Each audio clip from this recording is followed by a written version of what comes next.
Yo, Joe Phantomaniacs! Welcome to the newest unboxing here on the Needless Things YouTube channel. Today we are looking at Quick Kick from the G.I. Joe Classified series. This portrait is tremendous. The first thing I noticed was this. Not even this wacky looking figure. That portrait is awesome. Then on the back we have, of course, he is in the Arctic with no jacket, no shoes, but still ready for some combat. Got Storm Shadow in the background, got some seals back there.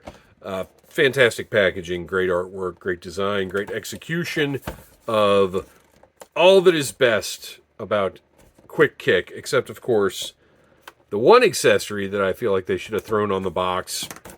But I get why they didn't, because they want this to be like, ooh, eye-catching combat. He's ready to fight. But really, that frozen fudgy bar should have been front and center in that imagery, in my personal opinion.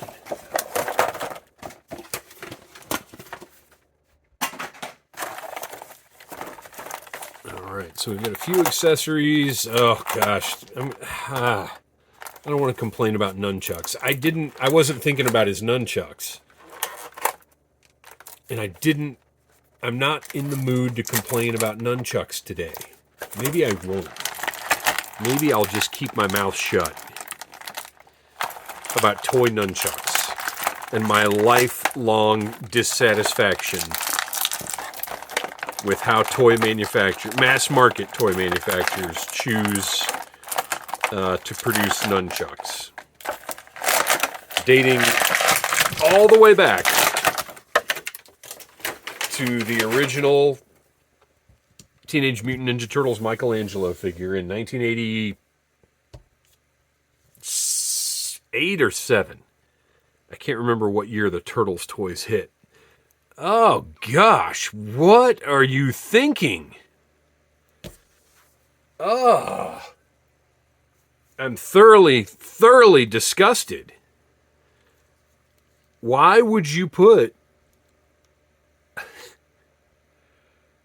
That is insane. Why would you put the manufacturing stamp in the front of the thigh? It's on both sides and it looks absolutely horrible. Why would you not put it back here? I can't even believe this. I mean, it's unavoidable, but how bad it looks. Look at that. I can't believe that. Holy cow. And there's no, like, they're not on backwards or anything. Obviously, the knees, those thighs go how they go. That's horrendous. And maybe to you it isn't. As I've pointed out before, personal taste, plays a big role in how we appreciate and enjoy our action figures. But my gosh, this is one of the worst things I've ever seen in a classified figure. And that's saying something, because I own Lieutenant Falcon. Good gosh, are you kidding me? All right, let's move past that. It's horrible. In my opinion, it is horrible. If you think that's great or okay, please tell me in the comments. So otherwise, that's what's so heartbreaking about it, is otherwise I think Quick Kick looks great. The portrait, I've already done my zoom in here. What is happening? I don't know why, but lately the camera is having a lot of trouble with focusing.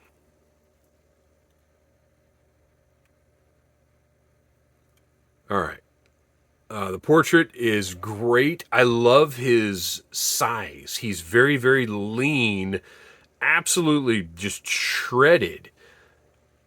Has a very different look from other classified figures. I like this detailing on the side of his pants. I think that looks really great. Just a little added flair. The belt with the storage for the nunchucks is awesome.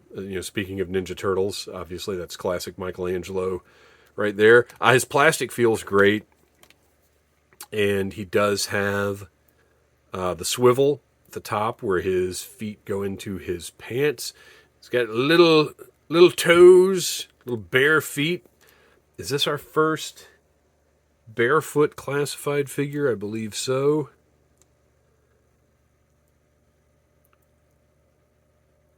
And then all that detail on that sash there. It's a tactical sash, I would say.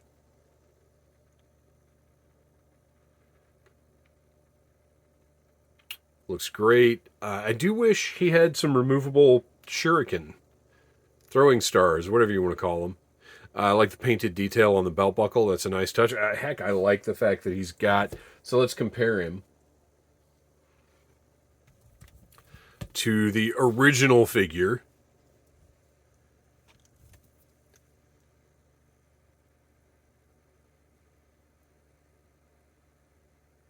I mean, they've pretty much captured this guy.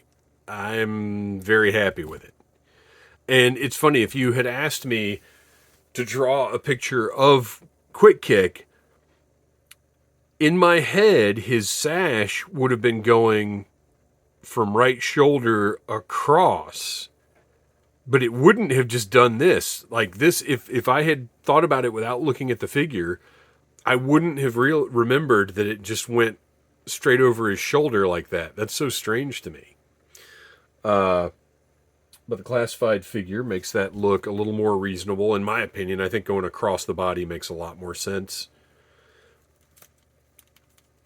Joints and everything look good. And also the sash is not like super loosey-goosey. I mean, it's, it is loose, but it's fitted to the figure relatively well, so it's not just falling all over the place every time you touch him. So that's well done. He has a backpack that is quite a bit different from the original backpack.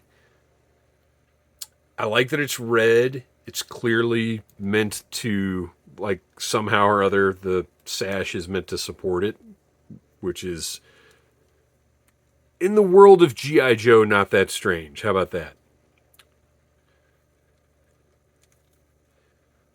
So that works well enough for my toy logic.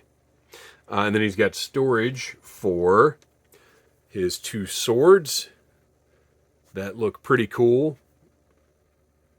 I believe we've seen these before. I could be wrong, but that little head looks familiar. Let's see. The original figure just had the one sword, and it's got a plain hilt. And he's got two short swords. They're very short, which I don't totally love. And when you store them, they poke out of the bottom of his backpack, which I also don't really like. Not my favorite thing, because what's going to happen when he reaches back to grab his nunchucks? He's going to cut his hands off.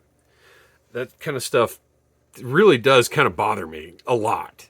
And if they were crossed, it wouldn't be maybe as bad. No, it would be just as bad. These should have just been closed in. This is not... I don't like this arrangement a whole lot. I might not even give him the backpack. The nunchucks... I think these are all... I was wrong. I think those swords are new because I think these nunchucks are new as well. I don't know. They might be the same ones that came with nunchuck. But they're just rubbery. Them being a softer plastic does make it a little better than if they were rigid. But I mean, you can't do anything. You can't pose these at all. You can't, like, if he's holding them, they're just going to be sticking straight out of his hands. I don't love it. But I knew they were going to be like that. So it's not breaking my heart like that insane manufacturing stamp on the fronts of his thighs. That is... I mean, I'm going to put him on the shelf, but that just about ruins the figure for me. And that's nuts, you guys. That's completely nuts that those are there. Like, even when you match the seams up and turn them in a little bit, they're still very noticeable. Ugh. He has an assortment of interchangeable hands. He's got chopping hands and fists for punching. Very nice. He has a throwing star with movement suggested. I don't particularly care for that, so that's going in a bag. He's got an alternate portrait with a tremendous facial expression that I'm going to put on the figure right now.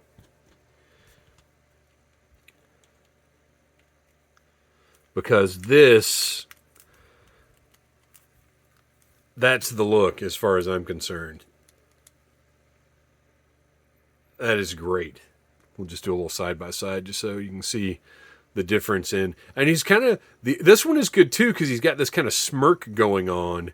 But this is like combat, sort of Bruce Lee. This is the one. And then finally, the star of the set, the frozen fudgy bar with lots of detail. Got the little squares. It's got some silver paint. Well, frozen fudgy bars are probably not the highest quality food in the world, so they may have just baked some foil right into the chocolate. Who knows? But look at the painted detail on that. You've got the foil, you've got the wrapper, you've got the squares of the chocolate. That is absolutely going on the shelf with the figure. I don't know quite how I'm going to configure him yet, but there he is. Boy, I hate to say it because I was so stoked about this figure, but that manufacturing imprint is just rotten. But otherwise, I mean, you don't have to give him the backpack. The nunchucks can stay just on his belt out of the way. So nothing else just blows it. But that is, oof. All right, I've belabored it enough. Thanks for watching. Please like, subscribe, share, tell your friends about Needless Things. And until next time, yo, Joe. Smash that like button if you like Needless Things.